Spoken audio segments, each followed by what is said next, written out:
Good morning, good afternoon, good evening, wherever you may be, however you may be listening.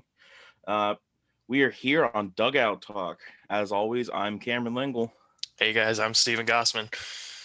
Welcome, welcome, welcome. We got some good stuff to do today.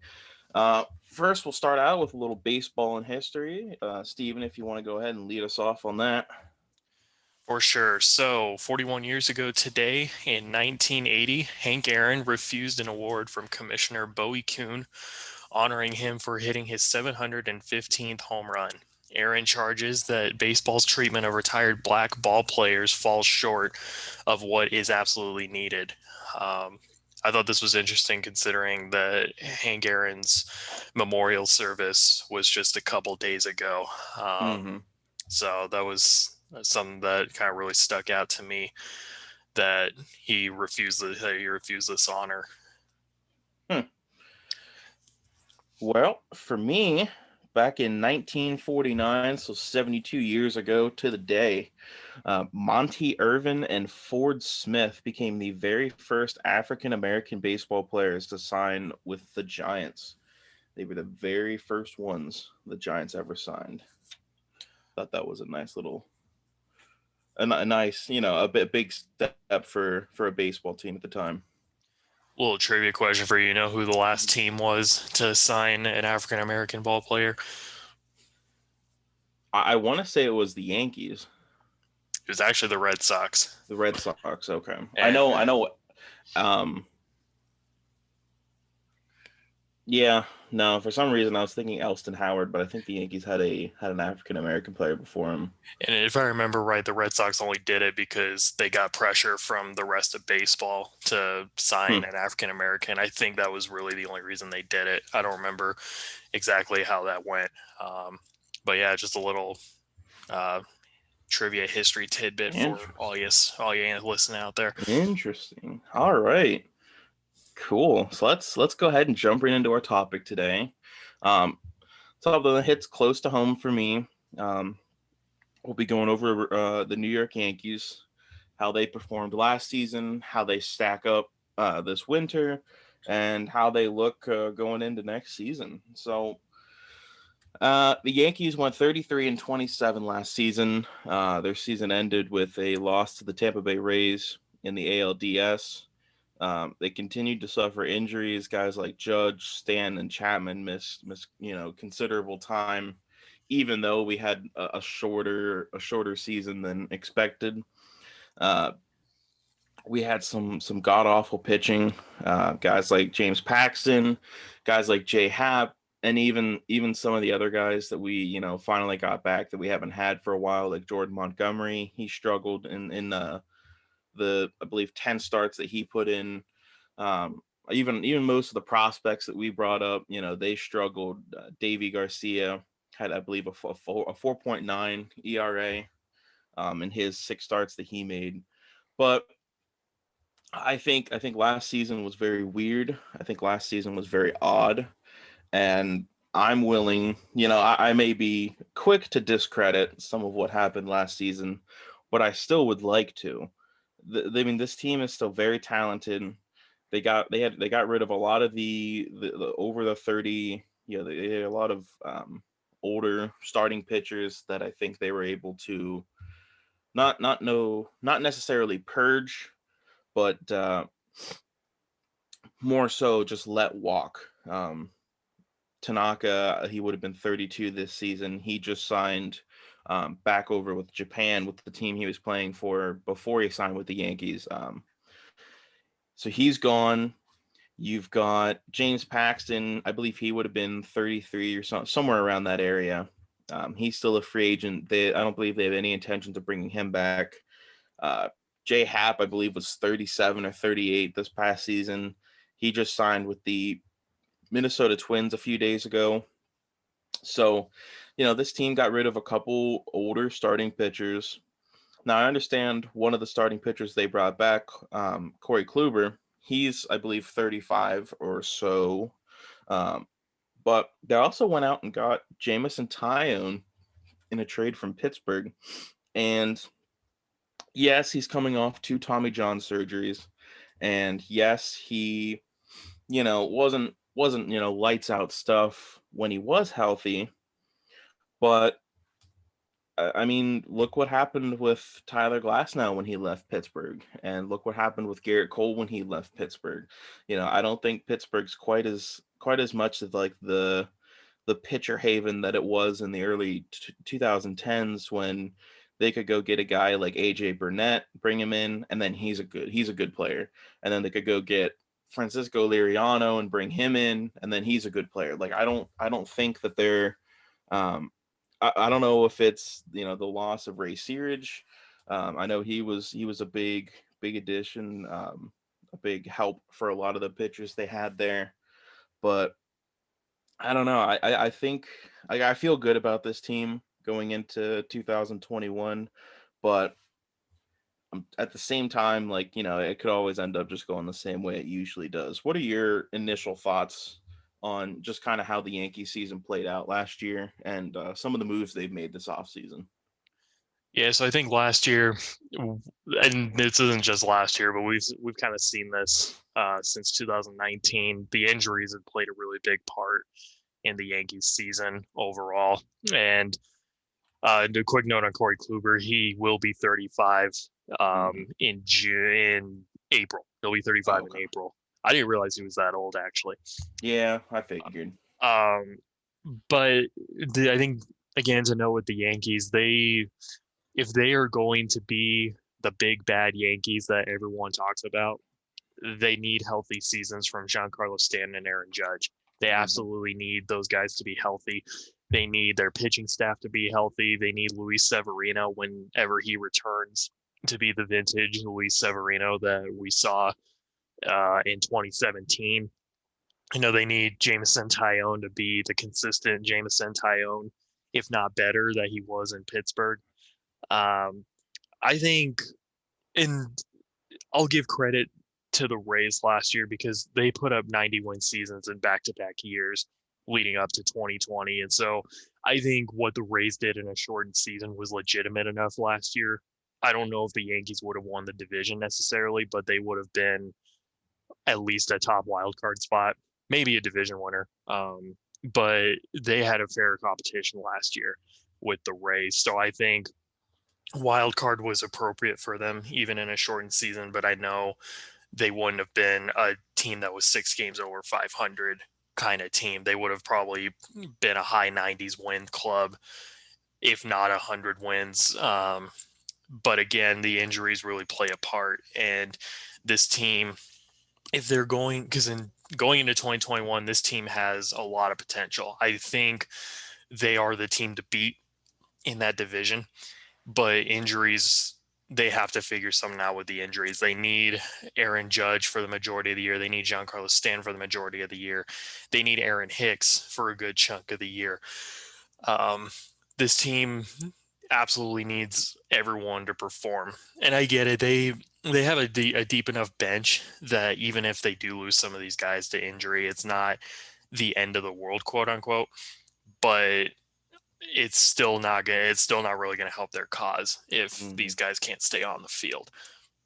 Yeah, yeah, absolutely. I believe Luis Severino is set for a June or July return at the very least, and he's expected to go on a pretty heavy innings limit from there on through the end of the season. Being that he really hasn't played a full season since 2018, and even then, in the second half of 2018, he was essentially garbage. Like he was one of the two or three top pitchers in baseball in the first half of 2018 and then literally just fell apart. So it'll be interesting to see what exactly we can get from him um, in 2021, whenever he may actually appear. But we'll go ahead and jump over to some of the offseason acquisitions that they've made.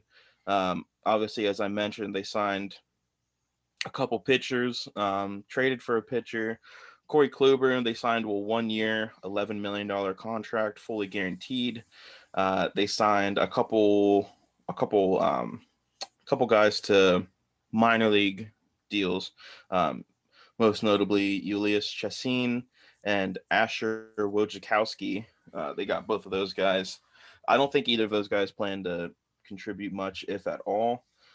Just recently, they signed 38-year-old reliever, I believe, Darren O'Day, big sidewinder. He's not pitched a lot in his career. I believe he only has 670 innings or so to this point, but he does have a 2.51 ERA and played in the AL East a considerable amount of time with Baltimore. Moving over to some of the hitter acquisitions they've made, nothing really, nothing really big time. Greg Allen is about the only hitter that they brought in, and he doesn't figure to factor much into the MLB plans. One thing they were able to do was sign DJ LeMahieu to a 6-year, $90 million contract extension, um, which not only helps DJ in terms of he's going to get paid, and he's going to get paid essentially until he retires, but the Yankees get a team friendly deal for a guy who just hit 364 over a 60 game span. So, what are your thoughts on just some of the offseason moves that these guys have made? First of all, I love the DJ signing. That was absolutely needed for them because they, outside of LeMahieu, they don't really have a second baseman, Mm-hmm. even a shortstop that can take over starting duties every day. And DJ proved to the baseball world that he didn't need Coors Field to be a good hitter. I think I would argue he may be a better hitter outside of Coors Field. Just kind of looking at the outside numbers that he's put up with in his 2 years with the Yankees, and um, sure, Yankee Stadium is a hitter's ballpark as well, but it doesn't nearly play like Coors Field does to hitters because it can also be a pitcher's park as easy, just as easily. So I'm a really big fan of the DJ signing. I like the Kluber signing on paper um, because if things do go well for Kluber this year, they one can either extend him or two, even if they decide to let him walk, it's not going to be the end of the world because they have pitching prospects that still need to be developed. Example, Jonathan Loseja, Davy Garcia. Those are just two guys off the bat, and even Clark Schmidt. Those guys are pitchers that still need time to develop in the minor leagues, and Kluber gives the Yankees that 1 year cushion where he can at least put up decent enough numbers for them to stay on the team, stay in the rotation, and allow these guys more time to develop in the minor leagues. So I'm a really big fan of that signing, and I think the Darren O'Day signing is going to be really good for them as well. He's, like you said, a 2.51 career ERA. He's been around the league. This is his 14th season that he's entering.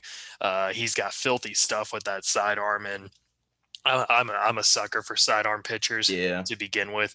Um, yeah, I think just what O'Day does is it's very fun to watch. It's a beautiful thing to see how his pitches just move so much with that sidearm delivery. And then you just kind of looking at who else they have on the team. Aside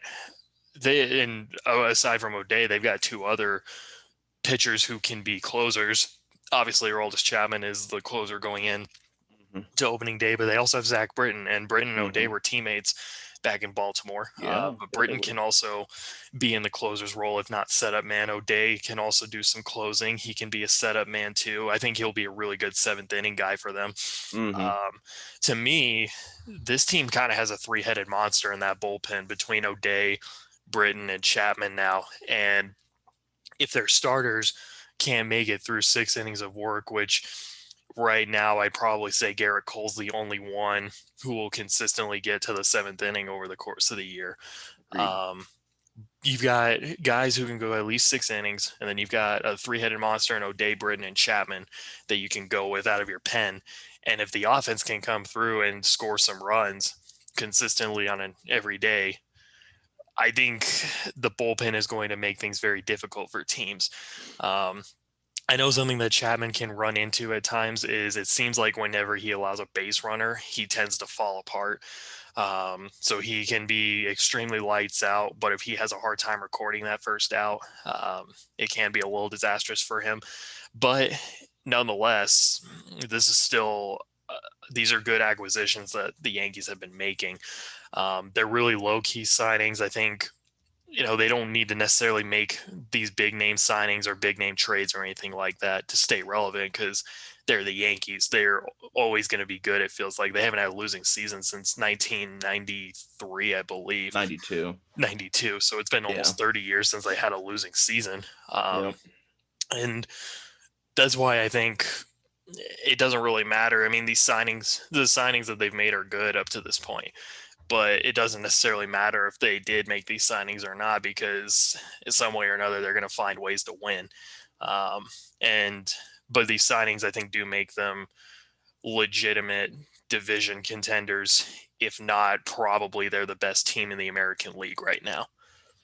Yeah, if they're not the best team in the American League, like it feels like at this point, the only thing that's going to stop the Yankees from winning the AL is the Yankees.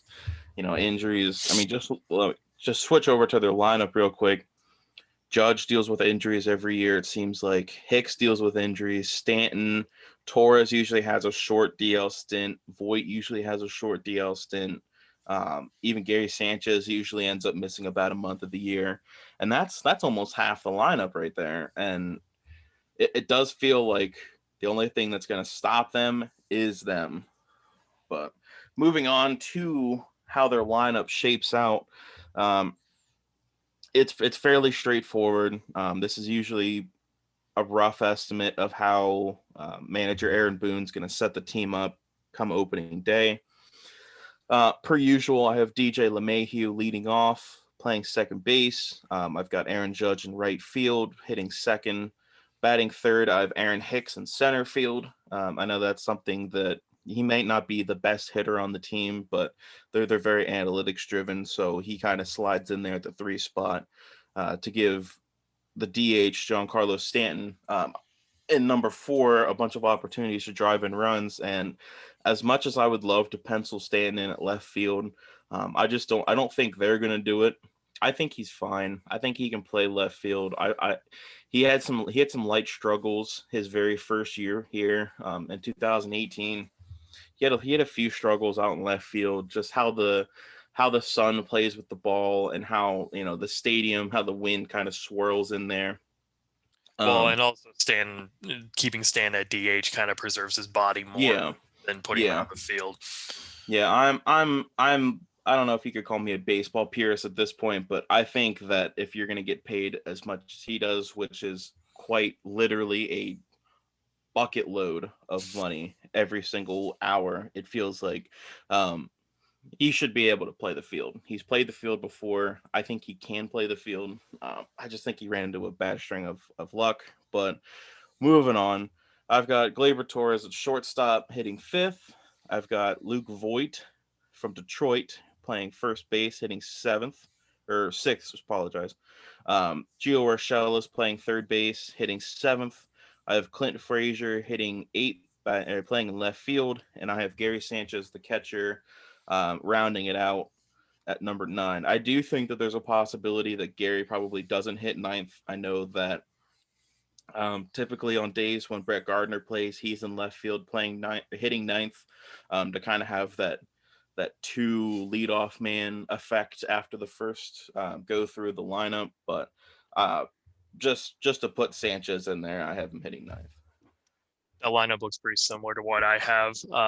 The only difference is I have Gary hitting seventh, and then I slotted Clint Frazier eighth, and I have Gio hitting ninth. Okay. Um, I I'm gonna be honest with you. I could also see Luke Voigt hitting more towards the top of the lineup. Mm-hmm. He did have some experience there last year. He Yep. he hit in the two hole on occasion. The thing I gotta wonder about though, um, and I'm assuming this isn't really that big of a problem because Aaron Hicks has been playing a lot of golf Mm-hmm. during his time this offseason. But I gotta wonder if maybe the injury bug is still going to play a part. Because, like you said, he also is a guy who deals with a lot of injuries. So Mm-hmm. I think I could easily see Boone putting Voigt more towards the top of the order and having Hicks Mm-hmm. hit a little lower. I understand why they have Hicks hitting third, which isn't so much a bad thing. It's kind of similar to what the Royals did when they had Lorenzo Cain. Mm-hmm. But I feel like Voigt's one of those guys. He should be more at the top of the lineup. I think he's just an overall better hitter than Hicks is, but I think he can do the same thing. Um, Being slotted between Judge and Stanton. The only thing I really see with that is Hicks is a switch hitter, so having righty Yeah. lefty righty makes that more sense. But I wouldn't be surprised if Voight even got some spot starts at the 3 hole in the Yeah. lineup or even the 2 hole as the season goes on. But I have a similar lineup to you in that way, just Sanchez hitting seventh and slotting Frazier and Gio down. Yeah, on paper, it's a really good lineup. Um, and on paper, it's a really good team. But once the injuries start piling up, I believe we saw Luke Voigt lead off a game last season. I believe he led off. He was a leadoff hitter at one point last year. That's how far down into the bucket we had to dig just to form a lineup together. Um, Looking at their bench, Tyler Wade figures to be a middle infielder. I know he has a little bit of outfield experience in his minor league career, so he figures to probably make the big league squad. Mike Ford, I would imagine, as a good backup first base and DH, he can play. He should probably end up with a bench spot. You've got Miguel Andujar, which he spent most of his fielding career at third base, but he does have a few first base and even a couple left field spots in there too. I don't know how much progress, if any, he's made on that, but he figures to probably factor into the big league bench somewhere. Um, Not to mention Mike Talkman, who had a very down year last season. He'll be our main outfield guy. And then Kyle Higashioka, the catcher, plans to probably be the one to spell Gary Sanchez every now and then. Switching over to their pitching staff, the rotation and bullpen. Um, as far as the rotation goes, I've got Garrett Cole as the absolute ace. I've got Jamison Tyone. I thought about going Kluber at 2, but I'm gonna lean Tyone 2. I'm gonna lean Kluber 3. I'll go with Montgomery at the number 4 spot just to kind of have a lefty, so you're not right, right, right, and then another right. So I have the lefty Montgomery pitching in the 4 hole. And then it'll be a mix of Davy Garcia, Domingo Herman, or Clark Schmidt, I believe, at the 5 spot. I don't know. I think it's if assuming that we have a full spring training, I think any one of those 3 guys could probably win it out. I'm gonna give the edge to Domingo Herman since he's the older of the 3, but he also hasn't pitched. He didn't pitch at all in 2020, and he didn't pitch seemingly half of I'd say a little under half of 2019 after starting his suspension. So as far as what'll happen once Severino gets back in June or July, I think he will probably slide into like the number 4 hole and move Montgomery down one.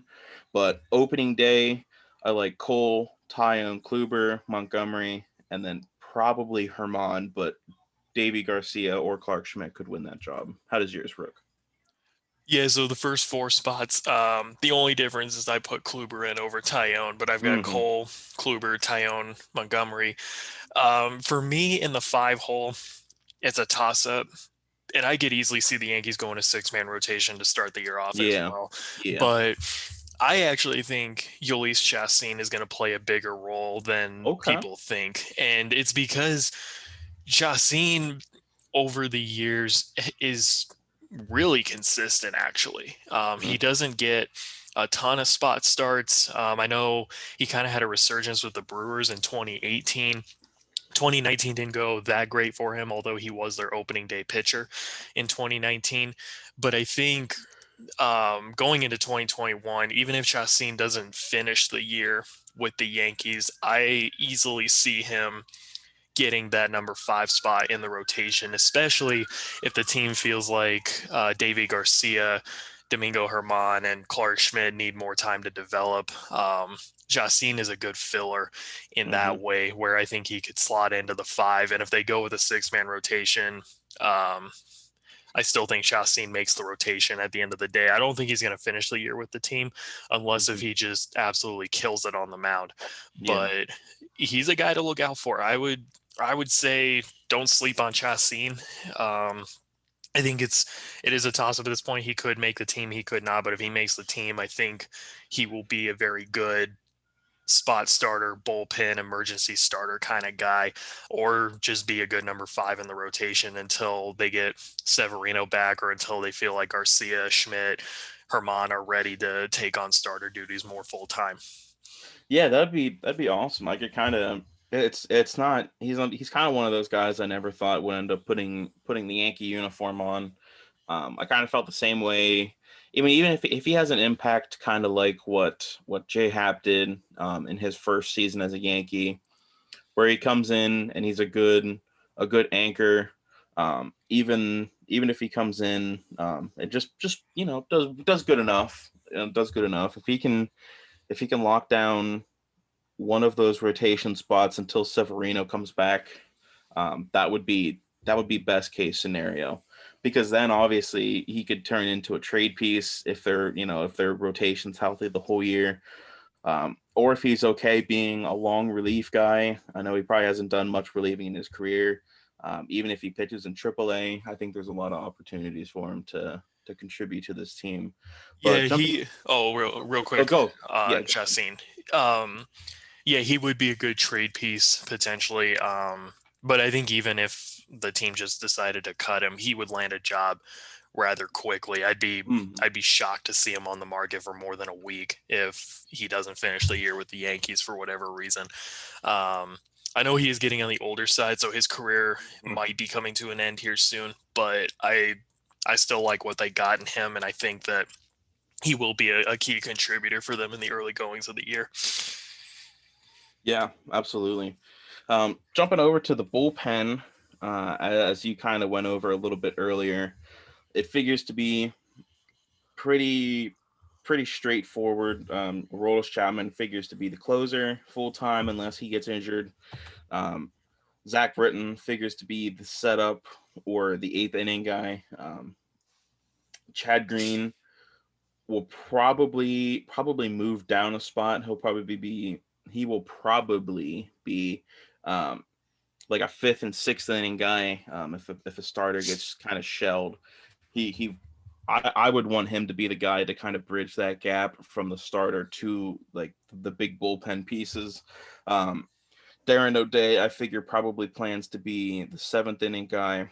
I've also got there's a whole bunch of guys that they will probably rely on at some point this year, whether it be Jonathan Loizaga as a long relief guy, Luis Sessa as a middle relief, um, Nick Nelson, Michael King, Albert Abreu, Nestor Cortez, Ben Heller, Brooks Kriske, Adam Warren, the longtime Yankee Adam Warren, or even Tyler Lyons. Any of those guys, they'll probably have you know a monthly mix of dudes there in that bullpen, just to kind of have it, just to kind of have something to complement their big four guys that they have in there. I'm not sure what your projected bullpen for them looks like, but that's kind of how mine shapes out. Yeah, so like I said, O'Day, Britton, Chapman, I think they're the three-headed monster at the back end of that bullpen.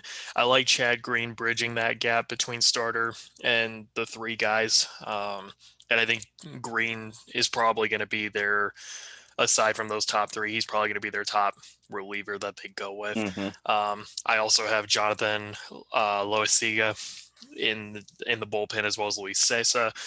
I think Adam Warren um, I have him slotted in the bullpen right now, but I'm not really confident. I think he's going to be more like a Ulyss Chastain. He might be an Yeah. early contributor to the team, but I don't see him finishing with the team.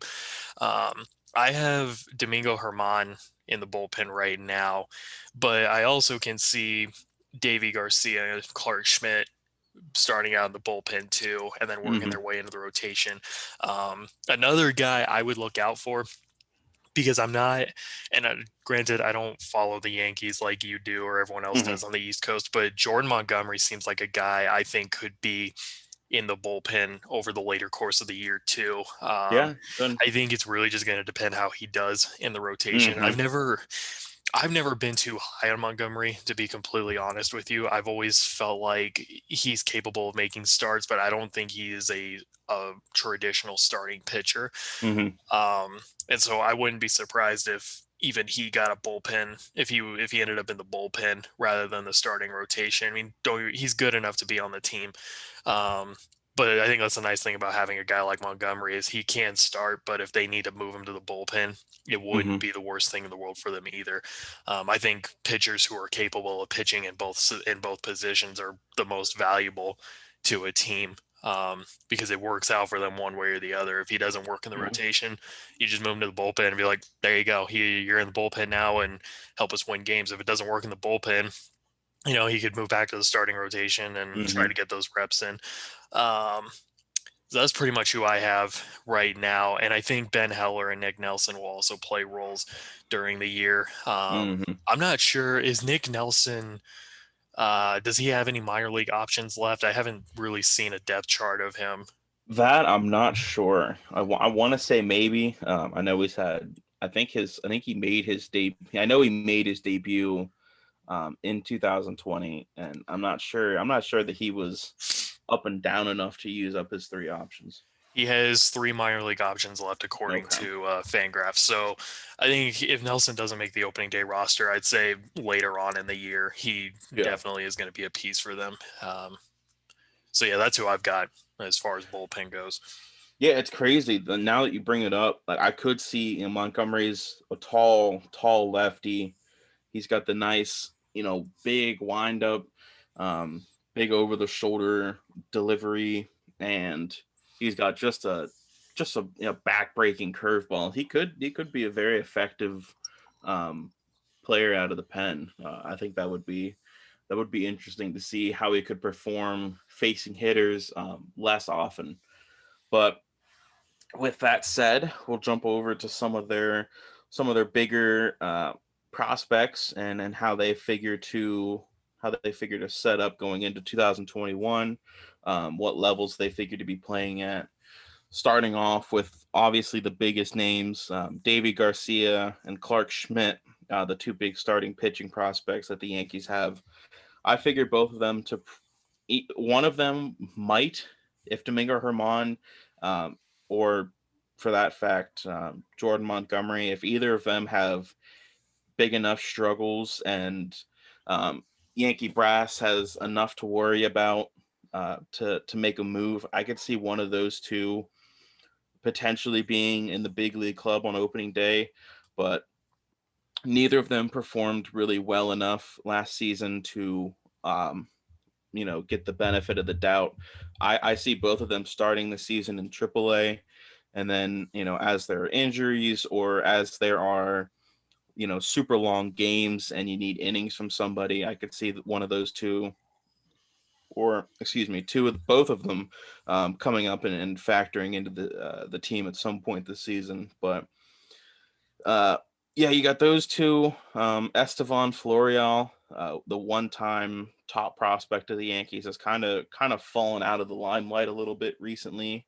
Um, his hitting hasn't really caught up to him as he's advanced past the lower levels of the minor leagues. He's still lightning quick. He's good in the field, but that bat really needs to develop. I think he'll spend a lot of time between Double A and Triple A. He might be a September call up if they don't have anyone else that they like to fill in those two extra spots. He could be someone they go to, but I wouldn't figure for that. And then the other biggest name prospect that they have, Jason Dominguez, he figures to get his first real full season of minor league ball. I could see him getting as high as A+, but he probably doesn't figure to be a factor in the major league plans for probably another 4 or so years. One guy I have my eye on who could make an impact on the team and could be a sneaky opening day roster guy Hmm. is Luis Gil. Yeah, He I think he's on the 40-man roster right now, but his I minor believe league so. numbers actually look really good. And I don't think he pitched last year, but Mm-mm. the minor league ERA currently sits at 2.74. And Mm. I think this could be a guy the Yankees see at some point this year. Maybe even more so. I would probably say because Schmidt and Garcia, I think, need more time. Mm-hmm. Schmidt definitely needs more time. Yeah. He was atrocious last year in the short stint that he had. Davy Yep. Garcia, I'm a little more inclined to say he's probably ready. He just needs to work the kinks out. Um, Yeah. but Luis Gil is their number 5 prospect right now, and Mm-hmm. considering what he's done in the minors up to this point, I would say he's a guy to look out for as far as potentially making an immediate impact on the team this year. Oswald Peraza, he's their number Mm-hmm. 4 prospect. He's a shortstop. He's another guy I would keep my eye on this year as well. Um, Probably more as a September call up. Mm-hmm.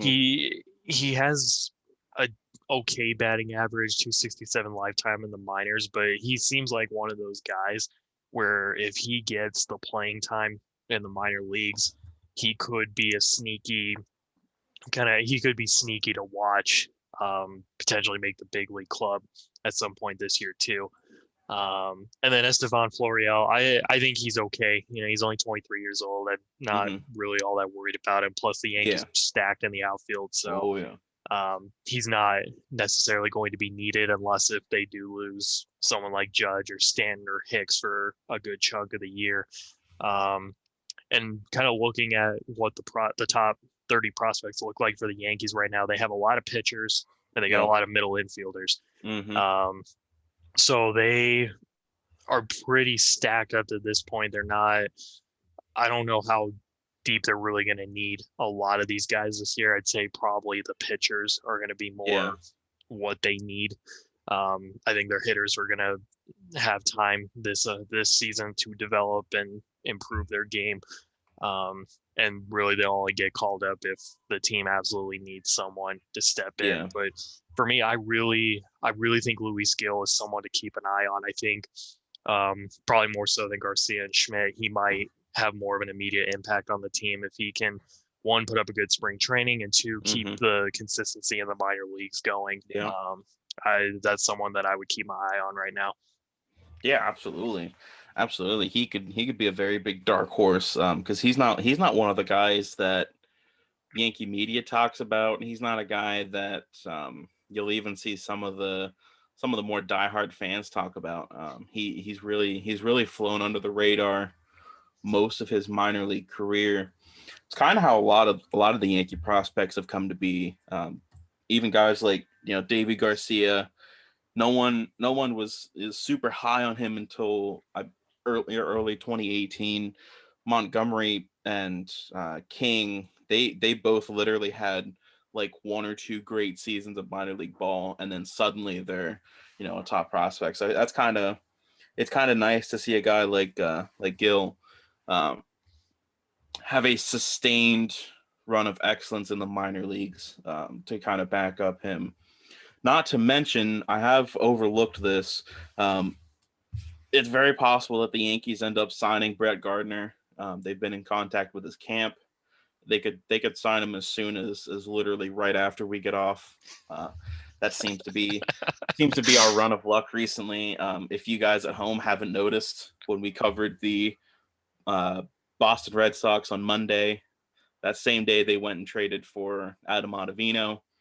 On Tuesday, when we covered Baltimore, they went and signed Freddie Galvis. We talked about they needed like a veteran presence in that infield. They went out and got Freddie Galvis. Yesterday, we talked about Toronto. What does Toronto do? They go out and trade for a starting pitcher, Steven Matz. So don't be surprised if the Yankees just go and they sign Trevor Bauer and they trade for another guy and do all this stuff. It just kind of seems to be our luck on the baseball world. We're kind of breaking the off season. You're welcome, MLB fans. Yeah. We come out here and say the offseason's moving too slow, and ever since we got on last week, it's been blowing up. So, Yeah. well, another note on Luis Gill, he's a starter. Yeah. and they could definitely use that, even if he starts on the bullpen. But he could be immediate starting pitching help for them if he puts up a really good minor league season or minor league stint this year if he doesn't make the opening day roster. So How old is he? Is he 23? he is 22. 22. He's Okay. 22, so he's still got time to develop too. But Yeah, absolutely. I'm excited for him. I think he's gonna surprise a lot of people. I know he's their number 5, so obviously insiders think that he is a good enough guy to make the team, but he's not being talked about a lot either. So, and those are the kind of guys you have to watch out for, the ones that really fly under the radar and just kind of build their value up in the minor leagues as seasons go on. Those Yeah. are the guys that you really have to keep your eye on, and because they tend to be more successful than the top prospects who get all the hype. So Yeah. All right. Moving over to projections. How do you see the Yankees performing in 2021? I think they are the best team in the East. And I like what you said earlier. Really, the only thing stopping the Yankees from winning the division is themselves. I like this team for high 90s in the win column. I think they will have the best record in the American League when it's all said and done. I'd say 90 wins is probably their floor. I'd go as high as to say 100 wins would be their ceiling, because Aaron Boone in 2 full seasons has given the Yankees or has led them Hmm. to 100 wins each year. I don't see why that changes. Even with 2019 being an injury riddled year, he still led them to 100 wins. So I'd say 100 is their ceiling, 90 is their floor. I like them for about 96, 97 wins, which might seem a little generous, but they got a good team on the field. Yeah. I think like you said, they're for probably 90 to 92 wins. I think anything below 90, the wheels would quite literally have to come off. Um, Garrett Cole would have to fall faint on the field, and the stadium would have to fall apart to lose, to win any less than 90. I like that. I like 90 to 92 as a floor. As far as a ceiling goes, if everything goes as planned and they really have, like, the quote unquote clue bot, I think they could win as many as 102, 105. This team has the makings to be really, really good. Um, the only thing that's going to keep them from being really, really good are the injuries that they suffer. If they can, unfortunately, you're not going to be able to go out and get Cameron Maben to come in and be a stud for you, because you just lost Aaron Judge for half a season. So I don't think they're going to be able to quite rely on the next man up mentality as often as they have. But if all goes as planned, big if, but if all goes as planned, I could see them winning north of 100 games this season. Well, and it'll just depend too, because I think there's a safe assumption going around that if Brett Gardner doesn't retire, he's probably going to go back to the Yankees. So Yes. if Yep. I mean Gardner, I guess would be that guy they'd rely on to be the next man up if absolutely needed. Yeah. Yeah. But I get what you're saying too. Yeah. Cool. I think that about does it. Yeah, well, thank you guys for tuning in with us today as we cover the Yankees. Should be an exciting year for them in that competitive AL East. Be sure to follow us on our social media pages. Facebook Mm-mm. page is Dugout Talk. Twitter handle at Dugout Talk 1. I made a mistake yesterday when we were giving out the social media pages. It is at Dugout Talk 1. YouTube channel is Dugout Talk. Yep. We're up to 7 likes. I appreciate you brave 7 who've liked us on Facebook. I really appreciate it. And not to mention the fact that we set a record with our views yesterday. We Thanks. did. I'd like to say it's thanks to Brandon Kawazoy, but you and I did pretty good too. Yeah, we're the real stars of this show here. Let's be real here for a Yeah, second. yeah. He was just a guest now. All right, I don't want to have to bring him on every day. But it was great to have Brendan on the show yesterday, and Absolutely, hopefully we can get some more guests on the show as time goes on as well. absolutely. So with that said, Stephen Gossman, Cameron Lingle. we will see you guys tomorrow. We will finish up our AL East breakdown with the Tampa Bay Rays. We'll also give our predictions on what the standings are going to look like. Until Mm-hmm. then, see y'all tomorrow. Later.